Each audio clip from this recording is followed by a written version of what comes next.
Hi there, my name is Tom Bell, and welcome to my 5 Minute Friday videocast. I am an author, a consultant, an educator, a speaker, and a trainer. And today's 5 minutes is entitled Think Tank or Stink Tank. So, think tanks, we've all heard the phrase, haven't we? Have we? We're familiar with them. I think they influence, or they say they influence, a lot of what goes on in the background. And there's something about so my background is very much private sector. Yeah, before I joined the public sector in the NHS, in later life, I have to say, I'd worked in sales, I'd worked for Carlsberg, I'd worked in telecoms. One of the things that working in the private sector, and when I left school, I had no qualifications, so I set off doing that. I think it was a commission only sales job, selling advertising space. That was a tough gig, I can tell you. But you quickly catch on that your pay is related to your performance. And that performance in the private sector can generally, not always perfectly, but it can generally be quite easily, you know, monitored, assessed, understood, if you like. And you can't, the thing that really fascinates me about the public versus the private sector is that in the private sector, if you say to the regional sales director, I've made so many calls this month, haven't sold anything, but I've made so many calls. If you're in the public sector, they go, oh, that's all right, then just record the calls that you made. In the private sector, it wouldn't wash. I'm not saying you'd be booted out, but there'd be a conversation about how we can change that next month. What's required, what's needed to change, because you can't just go on promising things. You can see where I'm going with this, can't you? I think the difference in the public sector is that we celebrate, or I should say, the public sector celebrates the launch of strategies and plans and intentions as if they were a success. So the launch of the intention is a success. In the private sector, that's kind of hollow. Yes, I remember, strategies and plans being launched by Carlsberg.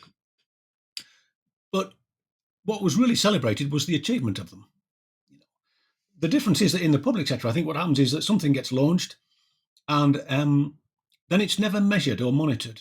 Nobody ever looks back and goes, oh, that didn't happen, did it? Oh, no, that wasn't good, was it? And nobody ever seems to lose their job over this, do they? So think tanks or stink tanks, one particular think tank stroke stink tank, that's the one, isn't it? And that I've been looking at is something called the Health Foundation, which is highly thought of by many people, not myself, by the way. The Health Foundation is one of those think tanks. Now, let me just read out to you from their vision statement for who they are. So they say that they work to build a healthier UK, working to build a healthier UK. Right? Now, if you've been saying that for the last decades, because they've been around a long time, these folks, and we haven't got a healthier UK. In fact, it's kind of gone the other way, isn't it? We all know that. We've got an NHS which is being asked to fund gambling clinics. We've got, we're starting to roll out now jabs for people in terms of obesity. And I know I touched on this last week, but so what we're not doing is we're not dealing with the problem, are we? We're not addressing the root causes here. We're not getting hold of the gambling companies, and we're not dealing with the fast food companies that will have you, eating literally breakfast in bed if you want. And what these folks are saying is, hey, we're working to build a healthier UK. What does that actually look like? How do they measure their success? Because you've got a number of very highly paid people within that organisation. And they are currently sitting on, I believe it's over, stand to be corrected if I'm wrong, it's over £1 billion worth of assets that they're sat on. They were left a legacy, you see, many, many years ago, which has grown and it's been invested. And so they're sitting on over £1 billion. So this is not a kind of one of those skint trying to do things on a budget. And trust me, I've been part of a charity that has tried to do things on a budget, and it's tough. These folks don't have any problems with their budget, yeah? But I would say they've not succeeded. So how does that work then? Do you just say that that's your mission to try and do something, but you never really do it, and just continue paying out high salaries, but call yourself a think tank? What have they actually achieved? What have they actually done? I'm really not sure. When I look at their documents and I search their reports and their proposals, they talk about a comprehensive guide for embedding, health across government. There's no mention of gambling. They don't actually grab hold of any of the issues. There's no mention of payday loans. There's no mention of fast food deliveries creating obesity. They talk in terms of the system itself. How can the system be made to cope with whatever the neoliberal agenda throws at it?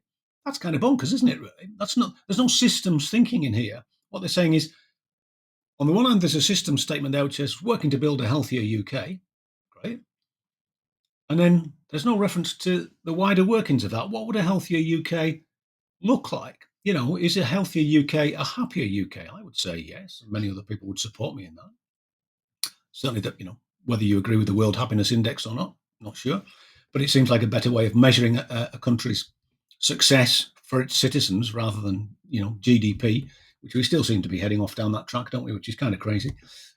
Growth's destroying the planet, but apparently it's the thing we need more of. So yeah, don't get me started. Anyway, I've overshot my 5 minutes. So the Health Foundation, think tank or stink tank? You decide. As ever, try and have a good weekend. Try and stay safe. Try and stay solvent. And if you can, try and stay sane. Ciao.